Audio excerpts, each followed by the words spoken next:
तुम चुप करो, तुम कुछ जानते नहीं हो, तुम्हारा बुद्धि सठिया गया है, तुम कम पढ़े लिखे हो, तुम्हारा ज़माना निकल गया, तुम्हारी सारी बुद्धि मत मारी गई है, मैं जानता हूँ, मैं जो कुछ है मैं जानता हूँ। मित्र, ऐसे आप वाक्या आप घरों में, परिवारों में, मोहल्ले में, सड़कों में, ऑफिसों में, गली में, कूचे में, कहीं भी आपको मिल जाता है। सक्सेस मंत्र में आपका स्वागत है। आप बसंत गुरु जी के साथ हैं। आइए चर्चा करते हैं कि बुद्धि का भ्रम हमारे लिए कैसे आत्मघाती और विनाशक हो जाता है।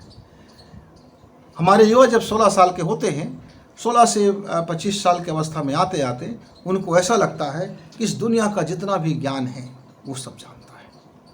वो जब अपने से बड़ों से बात करते हैं, अपने समकक्षों से बात करते हैं, अपने से छोटे से बात करते हैं, तो हर बात में अहंकार, हर वाक्य में घमंड, हर वाक्य में तूफान।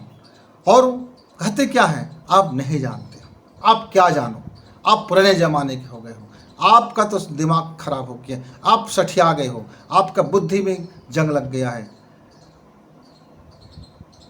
हो सकता है कि उनका कथन सही हो, और यह भी हो सकता है कि उनकी कथन बिल्कुल बकवास हो और बिल्कुल गलत हो। जब आपके जीवन में आपका मस्तिष्क, आपका बुद्धि यह ख्याल दिलाए कि आप बहुत सब कुछ जानते हैं, आपसे ज़्यादा जानने वाला इधर कोई नहीं है, तब आप समझ जाइए कि आपने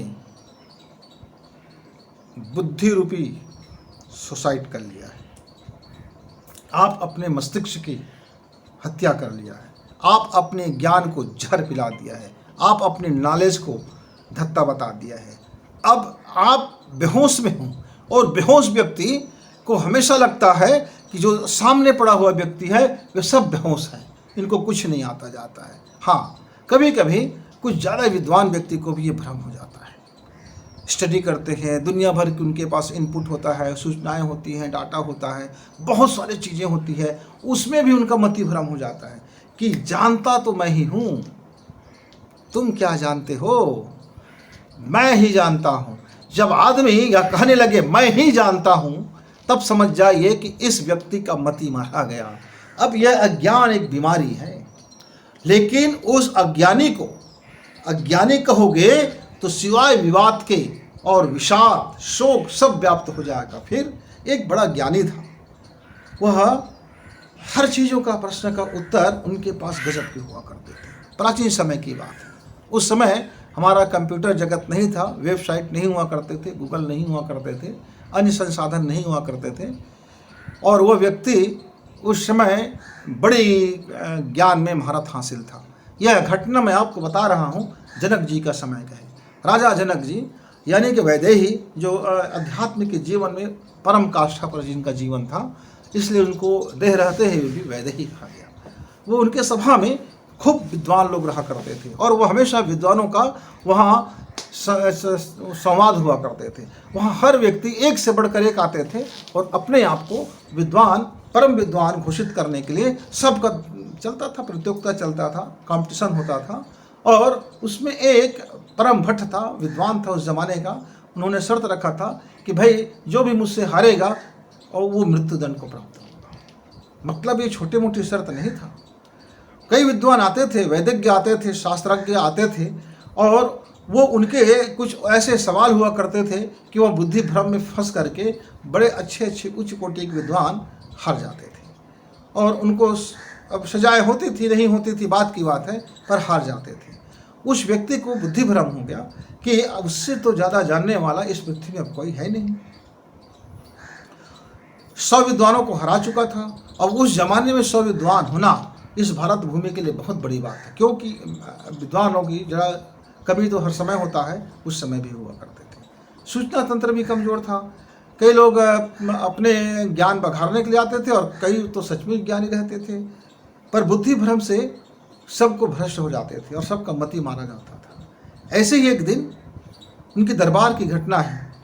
एक बालक आया, और एक तो बालक को आने नहीं दिया जा रहा था, फिर बालक के कुछ ऐसे प्रश्न रहे कि उसको दरबार में लाया गया, और बालक आया तो सारे विद्वान, पूरी सभा हंस पड़ा, पूरी सभा हंस पड़ा, सभी हंस पड़े, राजन भी हंस पड़ा।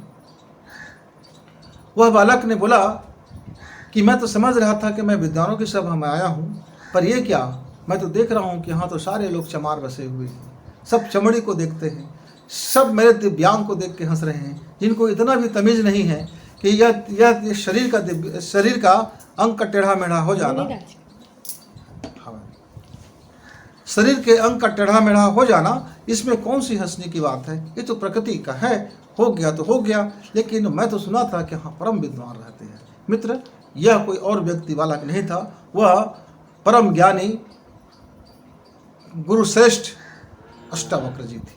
उम्र बहुत बालक था, बहुत छोटा था, और विकलांग थे, यानी दिव्यांग थे। और एक दिव्यांग व्यक्ति को चलते हुए आप देखते हैं तो कितने लोग ठहाका मार के हंसते हैं, आप देखते होंगे। उन्होंने बड़ी कटाक्ष किया कि चमड़ी को देख करके जो जीने वाला व्यक्ति यहाँ बैठे हुए हैं वे अपने आप को परम विद्वान कैसे मानते हैं। सब आप बुद्धि के भ्रम में हो तो बाहर निकलो। बात हुआ, राजा जनक को बड़ी चोट लग गई कि उसकी सभा में आज तक कोई व्यक्ति इतनी औकात वाला नहीं आया था जो यह कह सके कि यहाँ तो एक भी उसको बुद्धि वाला नज़र नहीं आ रहा है, एक भी कोई संत नज़र नहीं आ रहा है, एक भी कोई परम विद्वान नज़र नहीं आ रहा है। सारे के सारे नकलची और ढोंगी और डिंगहा नज़र आ रहे हैं, सब अपने अपने फेंक रहे हैं, अपनी अपनी डिंगे मार रहे हैं। तो ऐसे सभा में मेरी रहने की क्या उचित थी, ऐसे कहते हुए अष्टावक्र निकलना चाहा। तब जनक जी ने उनसे कहा कि क्या आप हमें ज्ञान करा सकते हो? तो बोला बिल्कुल, जिसको प्यास होगा मिलेगा और जिसको प्यास नहीं होगा वो नहीं मिलेगा। और ऐसा कहा जाता है कि अष्टावक्र निकलने के लिए आ गया, बाहर आ गया।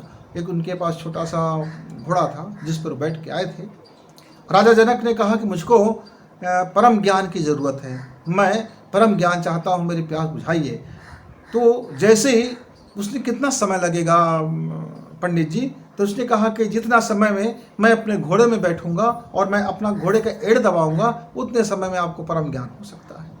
और राजा जनक को उन्होंने एक ऐसा शब्द कहा और उसके बाद वो घोड़े में बैठे और राजा जनक स्तब्ध हो गया और उसको दिव्य ज्ञान की प्राप्ति हुई। यह घटना बताता है कि जब सूक्ष्म बुद्धि हो, जब स्वतंत्र बुद्धि हो, जब बिना चश्मे की आपकी बुद्धि हो, जब आपके पास ग्रहण करने की क्षमता हो, जब आपका ज्ञान का पिपासा हो, जब आप ज्ञान की प्यास के लिए जब तड़प हो, तो फिर आपको वह परम ज्ञान और सद ज्ञान और सही ज्ञान और आपको मिलेगा। लेकिन आप बुद्धि के भ्रम में रहोगे तो आप अपने आप को छलते रहोगे, और अपने आप को छलते रहोगे, स्वयं के भी नुकसान करोगे, समाज का भी नुकसान करोगे, कई पीढ़ियों का भी नुकसान करोगे, और गलत गलत बातें फैलाओगे, अफवाहों को गर्म करोगे, और न जाने कितनी पीढ़ियाँ उस अफवाह तंत्र में फंस करके वो आपकी गलत बुद्धि से, छाया बुद्धि से, बुद्धि भ्रम से उत्पन्न हुए संस्कार को और उनको अपना वो सत्य मानने लगेगा, और व्यक्ति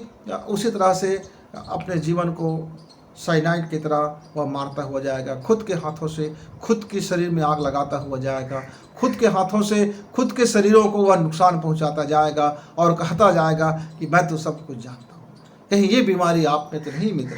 जरा देखिए, यदि आप युवा हैं मेरे, तो आपके पास बुद्धि होना अच्छी बात है, पर बुद्धि भ्रम में यदि आपकी बुद्धि फंस गया है तो फिर आपका पता नहीं क्या होगा। ईश्वर सुरक्षा दे आपको। तो मेरे तो एक ही सलाह है कि आप अपनी बुद्धि की ज़रा जांच परख कर लें। आप अपनी अंदर की बुद्धि, कितनी आपके पास बुद्धि है, ज़रा इसकी भी आप थोड़ी सी परख कर लें, और आप समय समय परखते रहिए। यदि बुद्धि भ्रम में फंस गए हैं तो यह अज्ञानता एक बीमारी है, एक बीमारी होता है, और इस बीमारी का इलाज करा लीजिए। ये बीमारी का जैसे इलाज होगा तो फिर आपका जो सद्बुद्धि है, जो वास्तविक बुद्धि है, जो आपके अंदर है प्रतिभा बुद्धि है, जो आपके अंदर में ज्ञान की बुद्धि है, जो आपके अंदर में विवेक की बुद्धि है, जो आपके अंदर में साहस की बुद्धि है, जो आपके अंदर में मनुष्यता की बुद्धि है, वो प्रकट होगा। और आपके यह छद्म बुद्धि से, या बरगलाने वाली बुद्धि से, ये अफवाह की बुद्धि से, ये गलत आंखों से देखने वाली बुद्धि से, ये गलत परिभाषा का बताने वाली बुद्धि से, ये गलत मीनिंग निकालने वाली बुद्धि से, ये चटपटे निकाब मसालेदार वाले बुद्धि से फिर आपको निजात पाना होगा। हमारा सत्यानाश जितना कोई दूसरा नहीं करता मित्र, उससे ज़्यादा तो हमारा ये चटपटा बुद्धि करता है। बुद्धि में यदि आप चटपटे लगा लो, मसालेदार बना लो, और हर खबर को मसालेदार बनाइए, हर चीज़ को आप चटपटे बना लीजिए, और फिर चटपटा की चाट चाटते रहें, फिर पूरा ज़िंदगी फिर उसी तरह से चाट की तरह से चट हो जाता है। मित्रों, तो समझिए और संभलिए और अपने को बचाइए, आप बीमार हैं तो इलाज कराइए, और स्वस्थ है तो ज़रा परखिए कि कहीं आपकी बुद्धि कहीं चटपटे तो नहीं हो गया है, कहीं कुछ का कुछ तो नहीं आपको परोस रहा है।